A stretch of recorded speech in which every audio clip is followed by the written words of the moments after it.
Ọjọ́ máa o, àfàìlà ọjọ́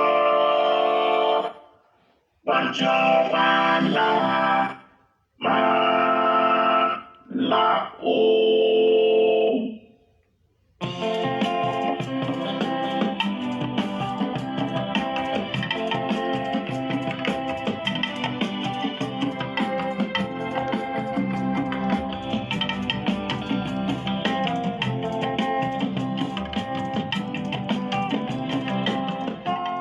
Mo ń fi eléyìí kí yín káàbọ̀ sórí ètò wa ètò yín o.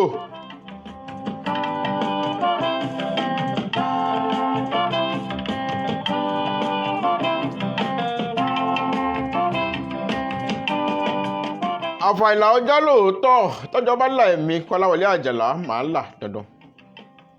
My journey through the world, over land and over sea, I see different cultures and different people's ways. I was born where the sun never sets and never rises. I was born where the heat. Ẹ má bínú sí wa lánàá gẹ́gẹ́ bá a ti plan ẹ̀kọ́ ni a bá a ti rò ó pé a ṣètò yìí lánàá àmọ́ nẹ́tíwọ̀kì Ọlọ́run ló mọ ní tó dé ó kàn ṣe bálabàlà ni àmọ́ a dúpẹ́ lọ́wọ́ Elédùmarè àríṣẹ́ẹ̀tì lánàá.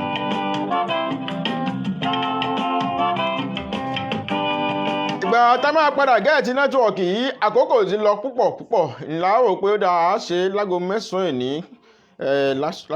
ẹ̀ní adúpẹ́ lọ́wọ́ Ọlọ́run pé bá ṣe rò ó náà la ṣe lẹ́nu.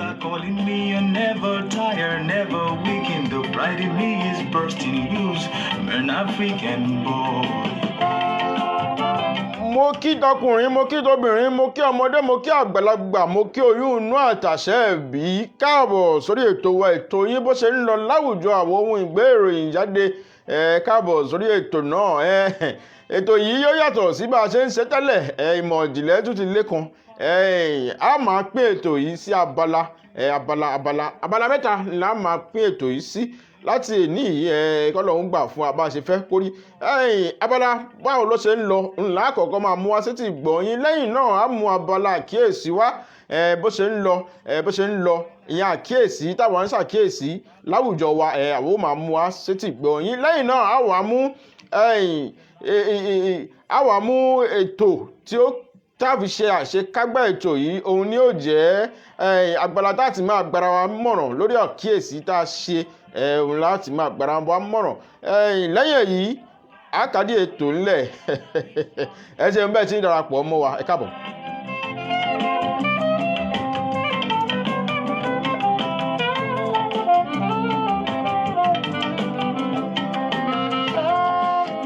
Gẹ́gẹ́ bí a ti mọ̀ pé atọ́kùn ètò yìí ó gbé èbó tátàtà kan a máa mix àwọn èdè tá a máa sọ lórí ètò yìí a máa mix ẹ̀ ní bàbá tí ń sọ Yorùbá ńlá máa fè èbó díẹ̀ kún torí àwọn Yorùbá nìkan kan nọ́mbà wa jẹ́ gbádùn ètò yìí kódà àwọn tí ò gbọ́ Yorùbá gan ń gbádùn ètò yìí afẹ́fẹ́ ètò yìí ò sì ṣe pé lẹ̀ Yorùbá nìkan ló ń fẹ́ dé bó ti ń fẹ́ káàkiri àgbáńlá ayé náà nìyẹn tó yẹ pé à ń gbọ́ feedback pé àtọ̀ ẹ máa kó ètò tèmi o Ọlọ́run ọba ló ń bá wa tó a máa fi èèbó sínú ọ̀rọ̀ tá a máa ń sọ lórí ètò yìí.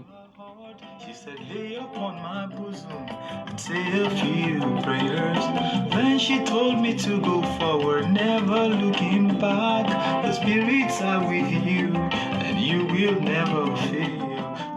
Bẹ́ẹ̀ ni èmi náà látọ́kùn ètò yín tí màá tukọ̀ ètò yìí ní gbogbo ìgbà Àjàlá Kolawole ló kọ mi o èmi lọmọ lọ́wọ́ òdúró èmi lọmọ ajífẹ́gbéṣeré àwí ìmẹ́nu kú ò báyìí ní tòun èmi tí lára ọba mòdé ọmọ tagbáta ọmọ lẹ̀kọ́ lẹ́rù lọ́ba kọ́ba má jà kí ọmọdé ọba má pẹyọ àmì lọmọ oníbò kìtìpá èmi lọmọ oníbò kìtìpá mòdé ń dẹ́ra àwọn wọ́n bèrè ará oko mòdé ń dẹ́ra alẹ́ wọ́n bèrè àjòjì àwọn baba wa ṣe ìmọ̀ lọ́ba àwọn baba wa lámọ̀ láyà wọ́n fagada yọ̀ǹgbà tó ń tún rojọ́ ẹnu wọn wọ́n jàre ẹ káàbọ̀ sórí ètò náà.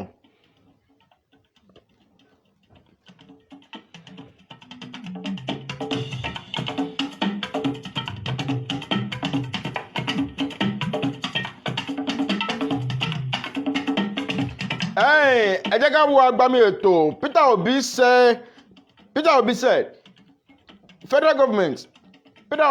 to federal government, go and borrow idea, not money, from China. Bàbá Peter Obi ló sọ pé ẹ̀yin federal government owó tẹ̀ ń yá lọ́wọ́ àwọn China yìí ti pọ̀ jù, ẹ má yáwó mọ́ lọ́wọ́ wọn, ẹ lọ yá ìdíà bá ṣe ń ṣe tí nǹkan gún régé lọ́dọ̀ wọn lọ́hùn-ún. Police get lion's share as Buhari jack up education budget to 60%. Àwọn ọlọ́pàá wọn ní wọ́n ti get lion's share nínú 2021 budget tó ń bọ̀ lọ́nà yìí.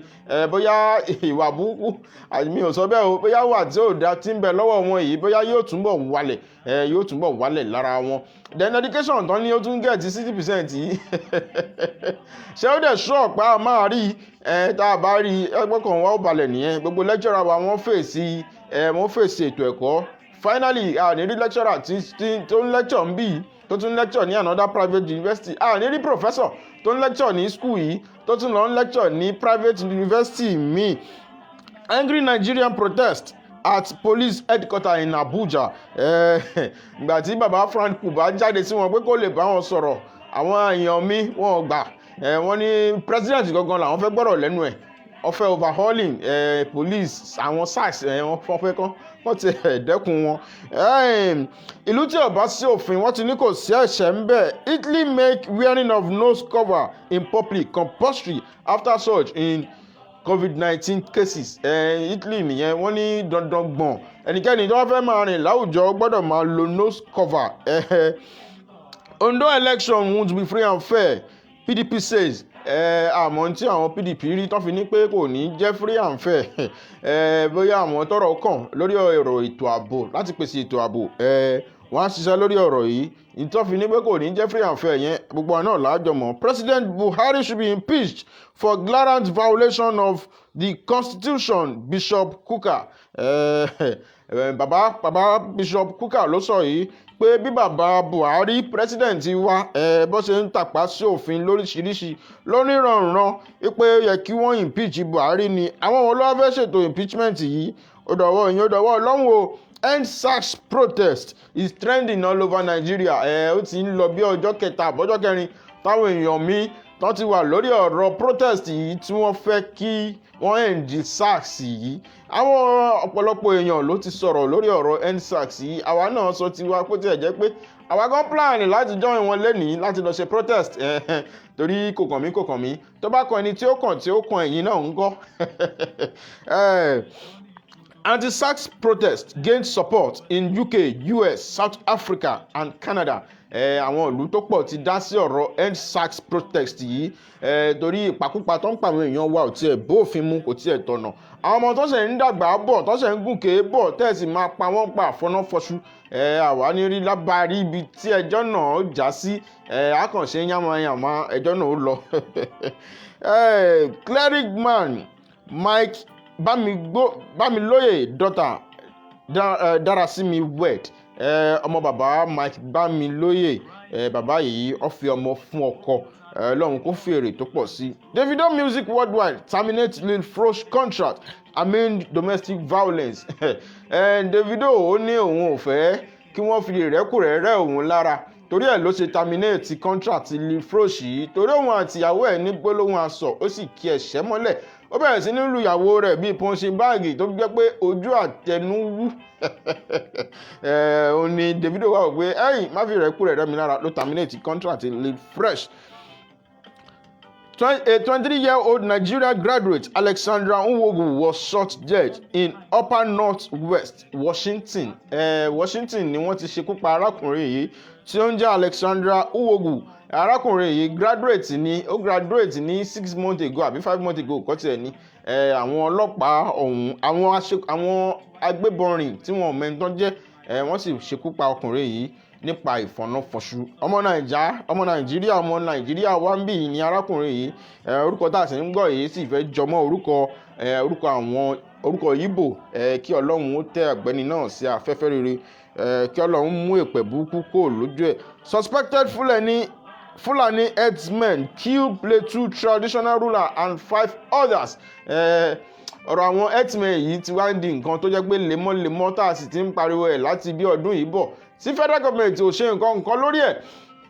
A ti sọ lórí ètò yìí rí pé ìjọba ní pé èèyàn kan ní tí wàhálà bá ń ṣẹlẹ̀ níbì kan àbí lágbègbè kan tí federal government àbí tí wọn bá lè kápá wàhálà yìí definitely èèyàn kan nù ìjọba oúnjẹ nínú wàhálà yìí ni ọlọ́run ó bá wa mú gbogbo wọn kó ń bẹ̀ lẹ́ẹ̀kọ̀ọ̀kan àwọn x-men yìí ó yẹ kán ti ṣàgbéjẹmọ́wọ́ federal government banned trading under marine bridge wọ́n ní kó má tajà under marine bridge mọ́ wọ́n ti fi òfin délé yìí we will provide tight security as INEC begin distribution of sensitive material bẹ́ẹ̀ ni another gas explosion kill 5 destroy 44 building in Lagos gas explosion yìí ìgbà tí mo tún rí news yìí láàárọ̀ yìí Governor Sanwó-Olú sọ pé àwọn tó ń ṣe iṣẹ́ gas afẹ́fẹ́ ìdáná yìí pé wọn ò gba ọ̀nà tó tọ́ láti gbé business wọn kalẹ̀ wọ́n ní wọn ò gba ọ̀nà tó tọ́ láti gbé business yìí kalẹ̀ ni mo dẹ̀ mọ̀ pé àwọn tí ọ̀rọ̀ kàn náà máa ṣiṣẹ́ lórí ẹ̀ dáadáa President proposed 13.8 trillion budget for 2021 owó tó pọ̀ lówó yìí kí ló dé a fẹ́ sọ ọ̀run kalẹ̀ ni àbí ọ̀nà ló bàjẹ́ káàkiri táàrí nǹkan kan tí ò sẹ́ni tí ó túnṣe federal government ò fẹ́ take responsibility wọn sì gba state náà láyè kí wọ́n ṣe èmi ló wá dé o ṣẹ́nu 13.0 trillion yìí ṣé ó dájú pé a rí ọ̀nà tó dáa tó bá gbé bẹ́ẹ̀ ni carry on bàbá our values keep going to the dogs Wálé Adénúgà fault Dàpọ̀ Abíọ́dún ọ̀rọ̀ ńlá lọ̀rọ̀ yìí èmi àti bàbá mi kan àjọ ń jókòó àti ọ̀rẹ́ mi kan àjọ jókòó ń dò ní ẹ̀ta àjọ ń sọ̀rọ̀ tàjọ ń review tó ṣẹlẹ̀ ṣé ó yẹ kí gọ́vnà Dàpọ̀ Abíọ́dún tún máa waste state money owó state ṣé ó yẹ kán tún máa waste owó yìí fi fún Lékan àbí kí ló ń pè tó ń wìn ní bíbí Nàìjà kán tún máa fi tá lọ́rẹ torí kíni youths àwọn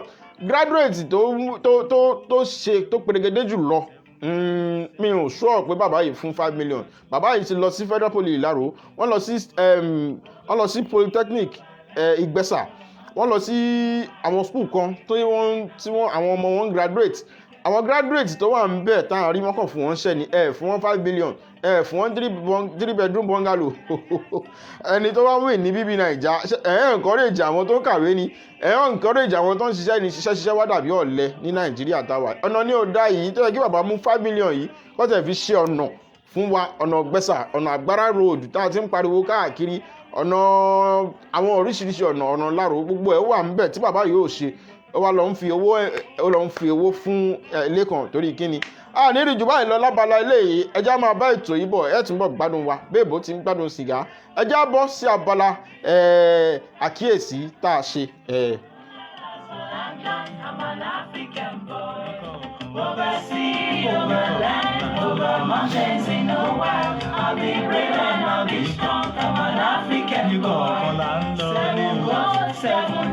Seven carry, 7 glass, 7 light of blood and glass. I'm an African. Over mountains in the wild. I'll be brave and I'll be strong. I'm an African boy.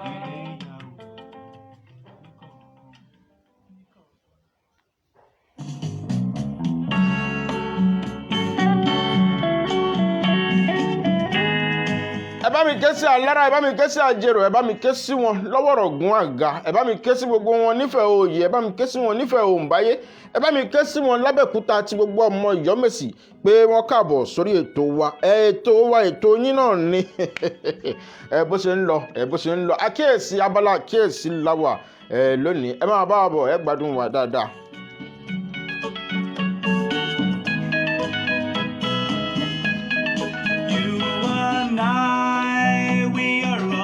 ọ̀rọ̀ balẹ̀ tàwáíwáí tàwáíwáí tàbára ilé tàbára oko pẹ̀tẹ̀pẹ̀tẹ̀ tá a bá nà ń pọ̀ pa bọ́rọ̀ tí mo ń ṣe nìyẹn ẹni tó bá tabá lẹ̀ ní ẹ má bínú ẹ má fi ṣèbínú afẹ́kẹ́ túnbẹ̀ ṣe ni. We must awake from the lies we've been told about us. èmi ti kígbe níwọ̀n mú mọ ìwọ̀n gbé èmi yàtọ̀ sọmọdé sọ̀rọ̀sọ̀rọ̀ tí ó máa fọ̀rọ̀ sábẹ́ àwọn sọ ẹ má bínú o ẹwà èdè ni o kò ń ṣe nǹkan míì mójúbà bàbá mi Mùrúfù Adébóyèga ọmọ ọ̀dọ̀ àgbà àmùlẹ̀ tí ń gbé ní rédíò owó yànmùyànmù mo dúpẹ́ bàbá yìí á ní mo fẹ́ ẹgbẹ́ mi wọnú ẹ̀gùn ọ̀rọ̀ adúpẹ́ lọ bàbá Ọlọ́run járe yín pẹ́ Ọlọ́run jẹ́ pẹ́ fún wa. ẹ jọ̀wọ́ ẹ̀kọ́ mọ́ nítorí ilẹ̀ láǹfààní àti máa wo fọ́nrán fídíò yìí ẹ dákun ẹ má fi ilẹ̀ sọ́dọ̀ yín nìkan ẹ share ẹ̀ káàkiri kó má jẹ́ pé ẹ̀yin nìkan lẹ́ẹ̀fẹ̀ tí gbéyàwó ọ̀rọ̀ kó má jẹ́ pé ẹ̀yin nìkan lẹ́ẹ̀gbádùn ètò yìí ẹ máa bá wa share ẹ̀ bí ẹ ṣe ń darapọ̀ mọ́ wa.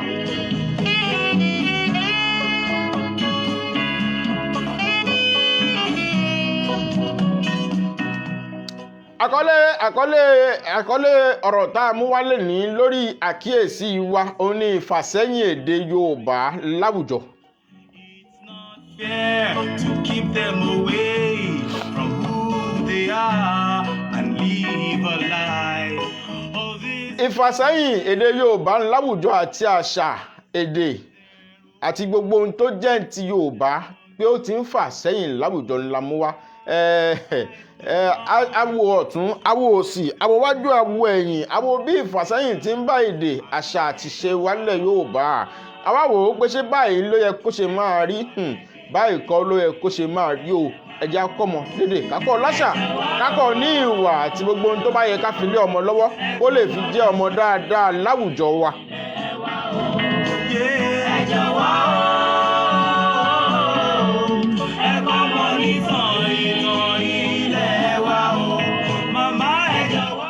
Ṣé ẹ̀yin ò láǹfààní àti mọ̀ pé èdè Yorùbá ti ń lọ sílẹ̀ ó ti ń jákulẹ̀ díẹ̀díẹ̀ bí a ò bá sì kíyèsí èyìnbó aláwọ̀ funfun sì ń padà bọ̀ láti wá kọ́ àwọn ọmọ wa tí ń bọ̀ lẹ́yìn ní èdè abínibí wọn. ẹ máa bá ètò bọ̀.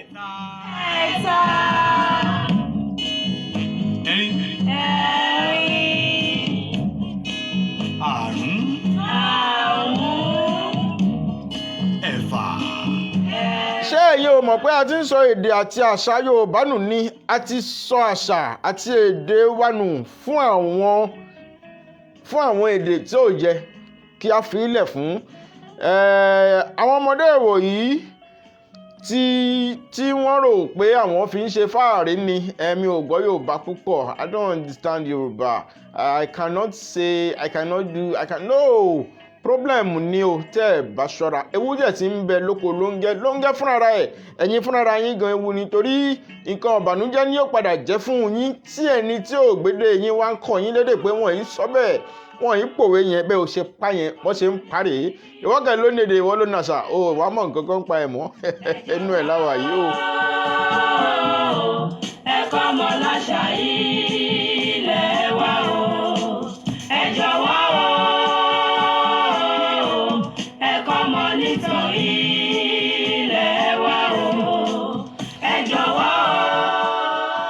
Ìgbà tí àwọn ọmọ kéékèèké wòyí ò bọ̀wọ̀ fágbà mọ́ tó jẹ́ pé wọ́n ti sọ àgbàdẹ ní àrífín wọ́n ti sọ àgbàdẹ ní yẹ̀yẹ́ báwo wá ni gbogbo ẹ̀ ṣe wá fẹ́ jọra wọn.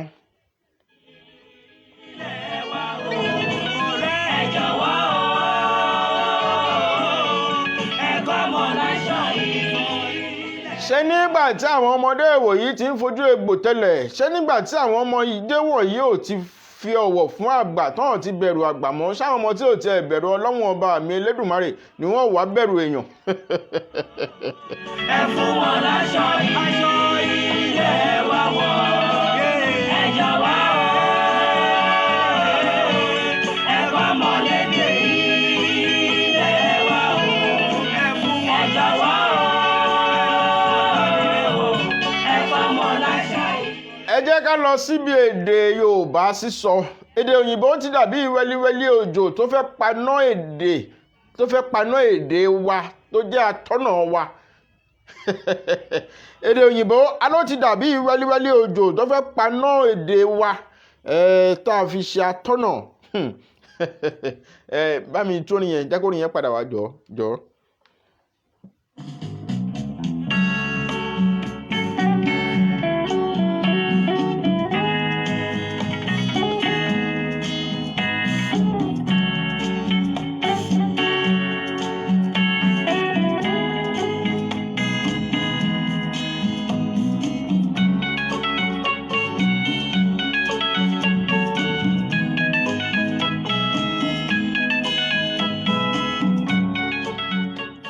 Èdè òyìnbó tí wá fẹ́ dàbí kò ṣeé má ní láwùjọ èdè òyìnbó tí wá fẹ́ dàbí akínrọ́pò adérọ́pò láwùjọ wa èdè òyìnbó tí wá dà gẹ́gẹ́ bí èdè èdè òyìnbó ti wá dà gẹ́gẹ́ bí èdè wa èdè wa tó yẹ pé dandan ni tá a gbọ́dọ̀ máa sọ nìyẹn ó ti wá gba èdè wa dànù lọ́wọ́ wa àwọn ọmọ wa ò gbọ́ èdè wa mọ́ ṣó yẹ kó máa rí bẹ́ẹ̀ ẹ máa bá mi fẹ́ ọkàn bá orin yìí lọ.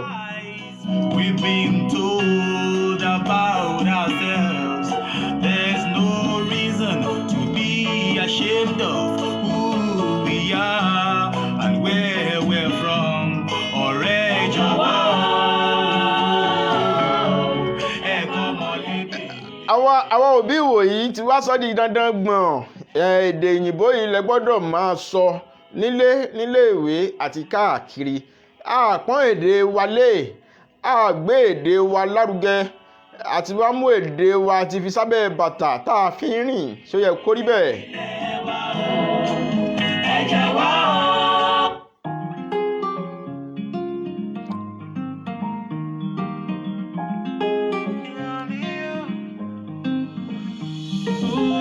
We are and where we're from.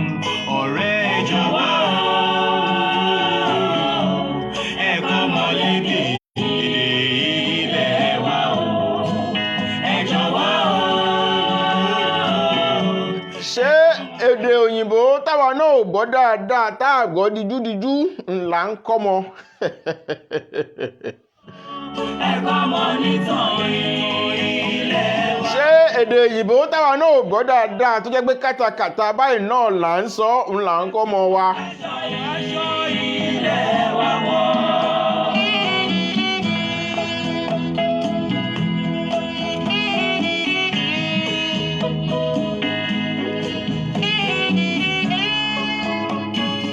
Ṣé èdè òyìnbó táwa gbọ́ kátàkátà rẹ́rùn àwọn yìí náà la fi ń kọ́ ọmọ wa ọmọ wa wà dé iwájú àwọn tó lè dè àwa dèdè bolẹ̀ wọ́n wá ní kí ló ń wí àfi bẹ́ẹ̀ gbọ́n tí ń wí dáadáa ẹjá lè rọ́mọ Yorùbá kan tí ó débì kan tí ó sọ̀rọ̀ bó tiẹ̀ ti lè wù kó jẹ́ pé èdè ọ̀hún náà ò dán lẹ́nu ẹ̀ tí wọ́n ò ní mọ̀ pé tó ń sọ̀rọ̀ àwọn òyìnbó ní lọ́dọ̀ wọn débi pé bó o bá sọ wọ́n wò pé tó yẹ kó wí kọ́ ló wí yẹn àwọn ò understand it. Can you say it in the way and manner we will understand.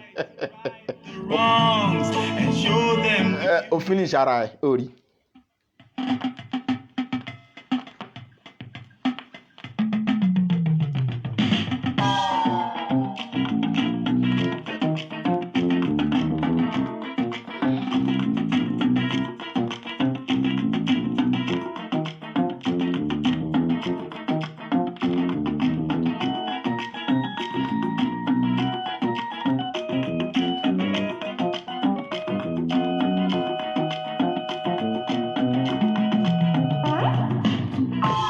Ṣé èdè òyìnbó tẹ̀yìn lẹ́gbọ́ tẹ̀ ń fi singular pé plural tẹ̀ ń fi present tense pé past tense tẹ̀ mú verb tẹ̀ fi ń qualify pronoun tẹ̀ mú pronoun tẹ̀ fi ń qualify verb tí a ò mọ̀ yàtọ̀ nínú sardine àti sordine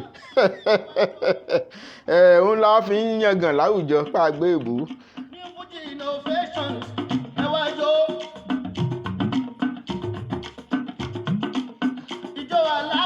Ó ní ọ̀rẹ́ wa kan jò ní ọ lọ ṣe ìdánwò kan English ni ìdánwò yẹn ìgbà tó wá jáde tán ni mo ṣe ibi tọkọ decorum sí yẹn kí lẹ́yìn kọ síbẹ̀ ìyẹn ni mo kọ pé ẹ wálé silent mo kọ síbẹ̀ ayé silent wà níbẹ̀ ó dé silent kọ́ o jump lòun kọ síbẹ̀ mo ní jump kẹ̀ mo yà yẹra gbàtà wọn mú lọ wò ó pé òkè decorum ẹ wálé ẹ jẹ́ kí gbogbo ẹ wá lọ́lọ́lọ́ ni ó wà lánú lẹ̀ ó sì léwu gbé èbó ó máa ń fọ́ ká máa ń fọ́ kò ní ó da ìbò nù.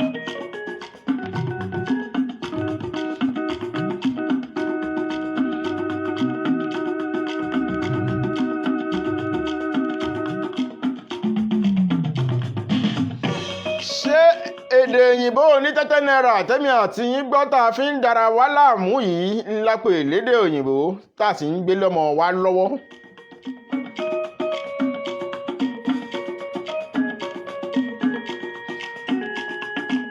ọ̀rẹ́ mi kan lọ sí íńtávíù jò ní ìgbà tó débẹ̀ tí wọ́n bẹ̀rẹ̀ sí ní da òyìnbó bolẹ̀ fún ó lóun sọ fún àwọn tó ń íńtávíù òun pé ẹjọ́ nítorí Ọlọ́run gbogbo ń tẹ̀ ń wí yìí ẹ bá òun fọ́ wẹ́wẹ́ kó ba lè yé òun sí.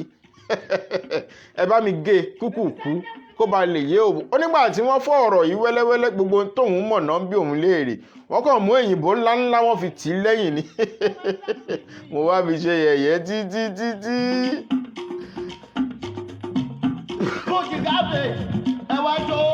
mo sọ pé ọ̀rẹ́ wa ṣe bó olóògbé èbó ni èmi ló wá dé tó ní ọmọ àbá ẹ̀ fún òyìnbó sí wẹ́wẹ́. Dájú kò mọ́ tún mi olólùfẹ́ ojú àwẹ̀.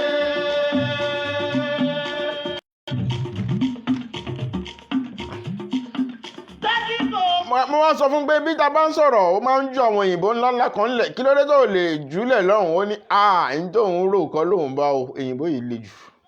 Yorùbá yìí jẹ́ ká ṣe kí ẹ̀rọ wọ́.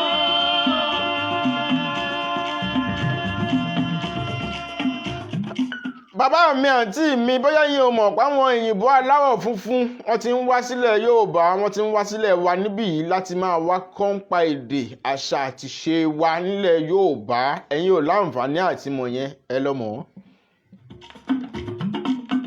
Aṣọ́jú títí wọ́n ń ṣe ti ìṣẹ́gídí wọ́n ń ṣe ti ìdíjẹ́ra.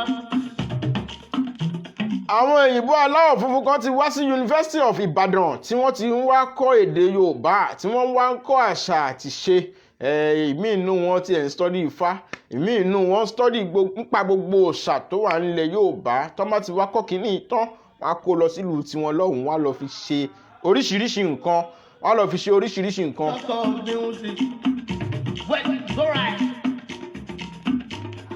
Music na profession. I'm musician and professional. I am proud of my profession. Lọ́jọ́ yẹn, mo wá ń bi wọn. Many questions wọ́n ní I do. Àmọ́yé orin àwọn bàbá àgbàlagbà yìí tó ń bẹ lórí fóònù mi ń jọ ń bá láǹfààní àti play irú ẹ̀ àwọn kan ní kí lọ̀gbẹ́ni yìí tí ẹ̀ ń gbọ́nú orin yìí kí ló ń fa àwọn orin wọ̀nyí ṣe kí ni tí bàbá yìí sọ ń bẹ̀ yẹn èmi ní òun wàá tu fún un pé wọ́n ní àìlọ́kànlẹ̀ ká fi kíní kan roko àwa ni kí ni ìtumọ̀ ẹ̀ ṣé dandan ni ká lo ọkọ nígbà tọwọ́ yìí sì má ní no má fojú egbò tẹ́lẹ̀ má dá ọ̀rọ̀ Yorùbá rú ìtọ̀nà ìtọ̀kíní kan ló lọ̀yọ́ ilé bàbá ọmọ ló lọ́mọ àwa lálẹ́ èdè wa má dàrú mọ́ wa lọ́wọ́. Báyìí a máa fi abala yìí bọ́ sí a máa fi àsìkò yìí bọ́ sí abala ìmọ̀ràn láti máa gbára wa mọ̀ràn pé ẹjẹ́ àtọ̀ báyìí ẹ ṣeun bẹ́ẹ̀ ṣe ń darapọ̀ mọ́ wa.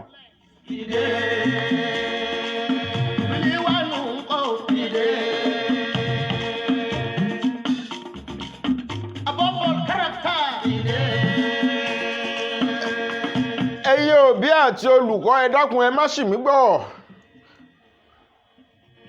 Lọ́jọ́ yẹn mo wá mọ̀rin sẹ́nu ẹ wá gbòrin tí mò ń kọ Àyìndé Adé. A ò ní kẹ́ ẹ má kọ́ ọmọ lédè òyìnbó a sì ní kẹ́ ẹ má sọ òyìnbó sí ọmọ yín o. Wọ́n gbé mi sáyà rẹ̀ olólùfẹ́ mi sùwìtì. Ojú tó beautiful jẹ́ ká fojú wà. Ọmọ yín lè gbé èdè ó lè gbọ́ èdè ó lè gbọ́ Yorùbá ó lè gbọ́ Spanish kó gbọ́ French kó gbọ́ German but nǹkan tá à ń sọ ni pé èdè abínibí yín ẹ fi tọ́mọ yín o.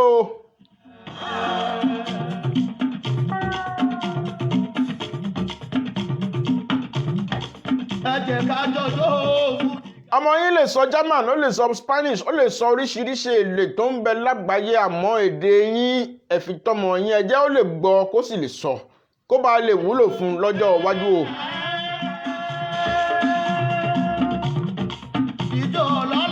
Kí àwọn tí ò ń ṣe lédè ẹ̀ má bàa máa padà wákọ̀ lédè kọ́ má bàa máa wákọ̀ láṣà kọ́ má bàa máa wákọ̀ níṣe kọ́ má bàa máa wá sọ fún un pé bó ṣe ń sọ kọ́ nìyẹn gbé abọ́ yẹn síbẹ̀ yẹn ni kò ń ṣe gbé abọ́ sí ibẹ̀.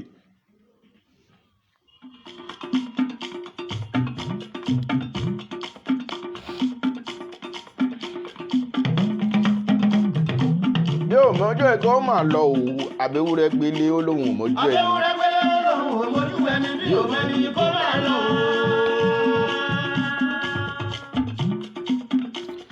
ẹ̀yin ẹ tẹ̀ sí Google yín, ẹ tẹ̀ sí Google, ẹ tẹ̀ sórí íńtánẹ́ẹ̀tì. Èmi rèèyàn kan tó gbọ́ 32 language tó sì lè sọ. Orúkọ ẹ̀ ní Denis Ikonomwa. Translator ni arákùnrin yìí fún àwọn European Union. Ó gbọ́ èdè 32, ó sì lè sọ 32 ọ̀hún. Mi ò ní kọ́mọ yín ó má gbédè o, mi ò ní kó má kó òyìnbó, kó má kó èdè míì. Ó lè kọ, àmọ́ ẹ jẹ́ ó gbọ́ tọ̀dọ̀ yín. Eléyìí tá a bí ẹ jẹ́ ó gbọ́ dandan nìyẹn.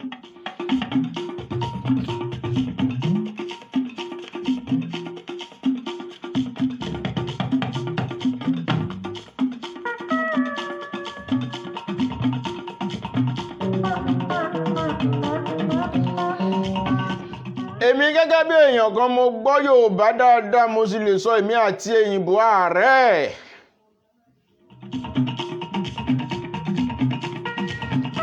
Ìgbà tí mo wà nílé ìwé girama mo gbọ́ Yorùbá, mo dẹ̀ ní Yorùbá nú WAEC mi tí mo kọ́kọ́ ṣe àti gbogbo eléyìí tí mo ṣe lẹ́yìn ẹ̀. Àmọ́ English ní problem mi, mo sì wá English yìí fún ọdún 5. Mo ṣe exam oríṣi 5, mi ò mú English, kí ló dé?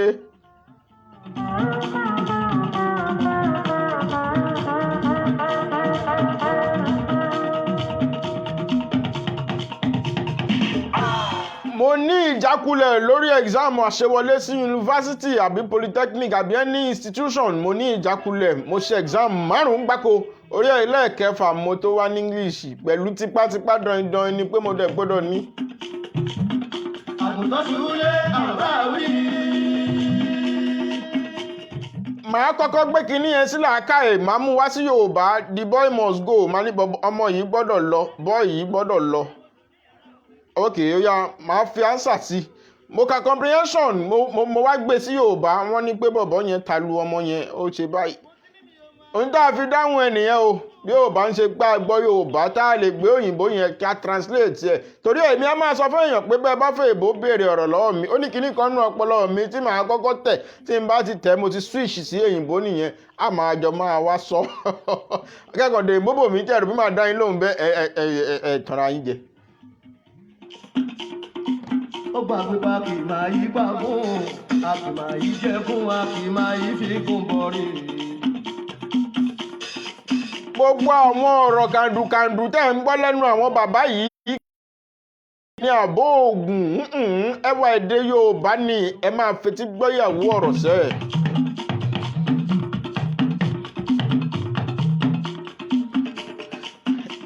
Ìgbà tí mo tún wá institution, mo tún fèèlì English lẹ́ẹ̀mẹ́ta ọ̀tọ̀ọ̀tọ̀. Orí ẹlẹ́ẹ̀kẹrin mo tó wá mu. Kò ń ṣe páyé ń ṣe mí o, èmi àti English ò rẹ́ ni o, ẹ má bínú o.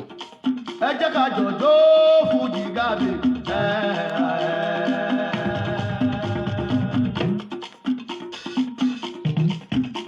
Ìjọ́ tí mo tó mọ àṣírí tó wà nínú èdè òyìnbó, mo wò pé ìwọ mo ti jẹ́ ìtì ẹ, àjọ máa fà á ní anywhere tí n bá ń lọ. Ẹ máa bá ètò yìí bọ̀, ẹ gbádùn. ìjọ alábẹ̀ ìjọ fújì gàdé.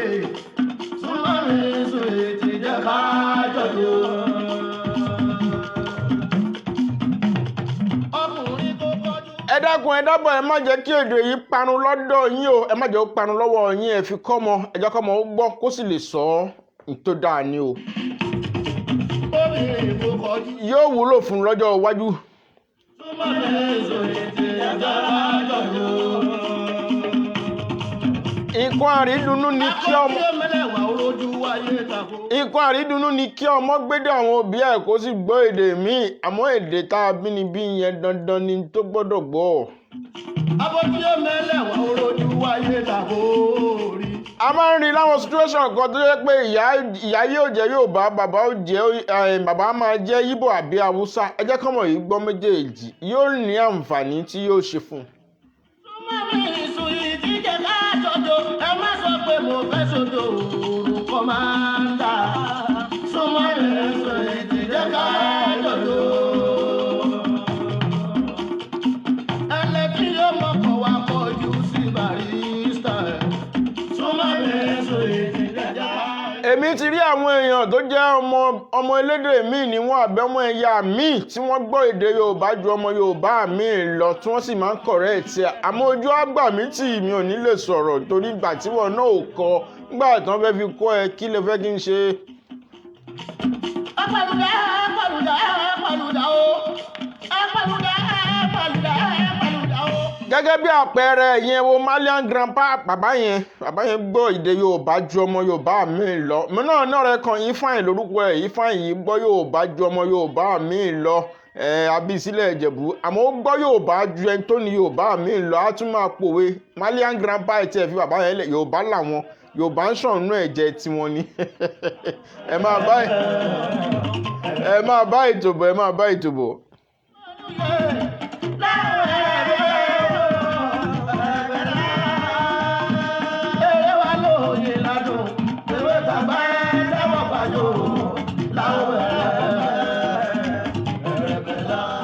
Kí àwọn elédè mìíràn má bàa máa wá kọ́ àwọn ọmọ yín lédè nǹkan ìtìjú ni ó nǹkan tí ò bójúmu ni kan tún wá náà wọ́n fẹ́ kó wa lẹ́rú lọ́jọ́ iwájú àbí láti bí èdè káwọn òyìnbó máa tún wá kọ́ tún máa náà wọ́n fẹ́ máa wá kọ́ English language rí pé kò dáa àwọn òyìnbó aláwọ̀ funfun kọ́ tún máa wá pé àwọn fẹ́ máa wá kọ́ ọmọ Yorùbá ní èdè òyìnbó ẹgbà wọn fún Yorùbá ti jà rí pé kò dáa kò sáwọn ní dáadáa létí ó burú. Ọládé mi máa ọwọ́ àwọn kì í tó mú o láyéláyé mi máa ẹni tí ò lónìlú tó pàwọ́ ọ̀dọ́ bá wà dẹ̀kọ̀.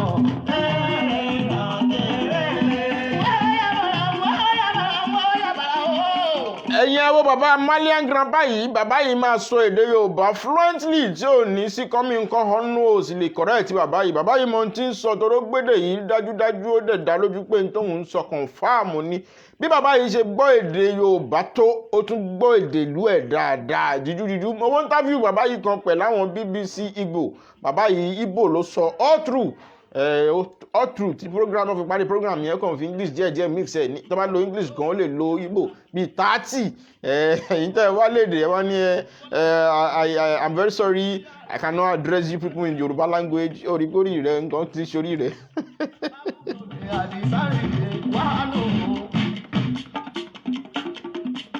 Ọkọ̀ lọ́ládé Àbẹ̀ní Mútì àná ẹgbẹ́rò pé màmá kúnlé ọkọ̀ Fọláṣadé ọmọdé. Ọ̀pọ̀lọpọ̀ ilé ìyàwó àwọn òbí ló wà ọmọ mi gbọ́dọ̀ ṣèyìnbó ọmọ mi gbọ́dọ̀ ní kọ́mọ yín má sọ àsìní ó má gbọ́ ṣe fílẹ̀ síìtì tó ń gbọ́ léèwé àwọn ògbé èbó rárá nígbà táwa ń dàgbà bọ̀ Yorùbá ni ìyá mi a máa ń sọ sí mi ìyá mi tó jẹ́ pálájàpá ni bàbá mi tó jẹ́ pé iṣẹ́ sọ́mẹ̀lì ló ń ṣe bàbá mi ráyè òyìnbó kan ni mi ò gbọ́ lẹ́nu bàbá mi rí pópó èbó àfijọ́ kan tí òun àti Haúsá kan tọ́jọ́ ń sọ̀rọ̀ tí bàbá mi wá sí ìbò sáwúsá yẹn mo pé láti bí 15 years tí mo ti ń bá bàbá yìí gbé ìbò mo lanú lẹ̀ ni ṣerú bàbá yẹn ni ó máa wá sí ìbò sí wa nù ilé o àbírú ìyá tó yẹ pé ó ti lóko àjàpá ẹ̀ ni ó wà ní èmi àti màmá mi jọ ń sọ̀rọ̀ ńjọ́ ní mo ń sọ fún wọn pé ó náà tí mi kan tí máa ń sọ fún pé àyín ọmọ àti mi ẹ máa ń gbádùn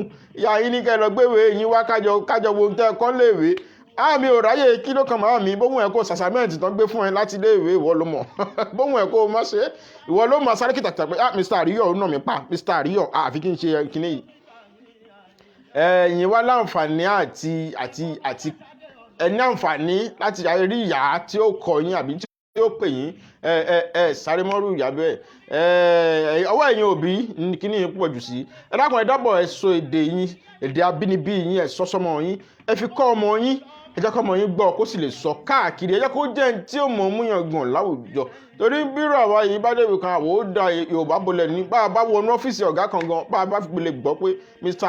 Akíbọ̀ àbí Adé kìíní kan lórúkọ ẹ̀ àmì ò ní sẹ́yìnbó sí o ẹ má bínú Yorùbá lèmi á sọ bọ́ má sẹ́yìnbó máa tún sọ Yorùbá mo mọ̀ pé ẹgbọ́n tí mò ń wí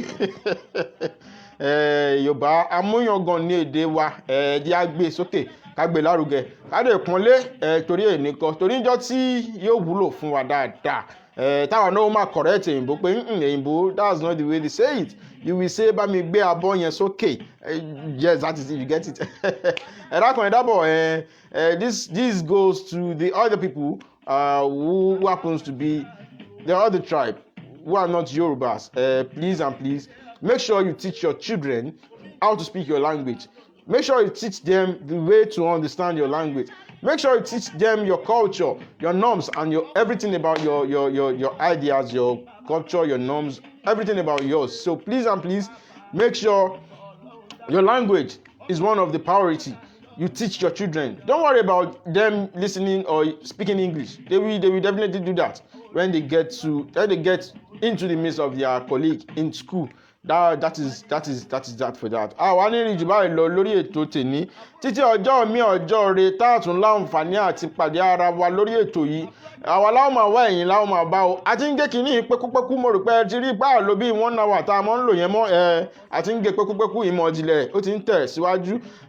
Olóyèdè Ìdòwú Akọ́láwọlé ọ̀rẹ́ mi dáadáa jọ lọ secondary school ní ó ń kí mi síbí yìí. Òun náà wá lára àwọn tí ń ta wá lónìí ó pé ọ̀gbẹ́ni ó yẹ kó gbé kínní ìwọ radio station. Ọ̀gbẹ́ni ó yẹ kó gbé kínní lọ sí radio station bó ṣe ń ṣe lábẹ́ eléyìí o kò ṣèrànwọ́ púpọ̀ tó pọ̀ fún ẹ jẹ́ kán tún rí káàkiri kó má jẹ́ pé àwọn orí Facebook nìkan náà ti máa jẹ àgbádùn ètò ní ṣe ọ̀rẹ́ mi Ọlọ́run jẹ́ rí ọpẹ́ o òní fọjọ́ lọ́jọ́ lọ títí ìgbà mi ọjọ́ rẹ̀ táàtún láǹfààní àti pàdé ara wa lórí ètò yìí èmi ni màá máa wá o ẹ̀yin náà ni màá máa bá lágbára Ọlọ́run ọba ní fi kankan nù wá ṣe àwátì. Ìdòwú ń bá mi sọ̀rọ̀ lórí ètò yìí. I could remember when the activist Femi Falana SAN was attest to Fela Anikulapo Kuti at Celebration, I think 2017 edition. He said, I quote, "I and my wife has decided not to speak English to our children, our dialect," and he said that was the reason why it influenced his son, the singer. Mo gẹ́ẹ̀tì mẹ́sẹ̀jì tí bàbá yìí ọ̀rẹ́ mi sẹ́ndì sí mi. Ó ní nígbà tí Falana lọ sí celebration òun rò bóyá ó dà pé 2017 edition pé òun rò bí 2017 edition pé òun sọ pé òun sọ fún ìyàwó òun pé àwọn ò ní máa bí Fẹlá ni pé àwọn ò ní máa sọ èdè òyìnbó sí ọmọ àwọn ọmọ pé èdè Yorùbá ni bẹ́ẹ̀ ni ẹjẹ́ akọ́mọ wa lédè iná ẹ̀wò bí fọ́ọ̀sì ṣe ń sọ̀rọ̀ ń sìn òun àdírẹ́sì àwọn èèyàn pẹ̀lú Yorùbá ń jò ní inú mi sì ń dùn tẹ́mi bá dẹ́ni tó ń sọ èdè Yorùbá inú mi á máa dùn gan ni màá máa rí pé kì í lè mo wà ọkàn mi balẹ̀ lọ́wọ́ ẹni tí mo wà yìí ọwọ́ èèyàn mi ni bó bá tiẹ̀ máa ṣe jàǹbá fún mi ẹjẹ́ ó ṣe èèyàn mi ni máa ń fọkàn àti ara balẹ̀ fúnra àwọn èèyàn báyìí ni ẹ ṣé ètò yìí a ti ń mú wá sópin àwọn kan kí wa àárín wọn àrókọ wọn àti ní bàbá tí ń wo fídíò yẹ dákun ẹ máa share ká lè máa rí yín ká lè máa dúpẹ́ lọ́wọ́ yín o àdúpẹ́ pẹ́ òkun títí ọjọ́ mi ọjọ́ re tá láǹfààní àti wá sórí ètò yìí ó dìgbà kan náà ó dìgbà.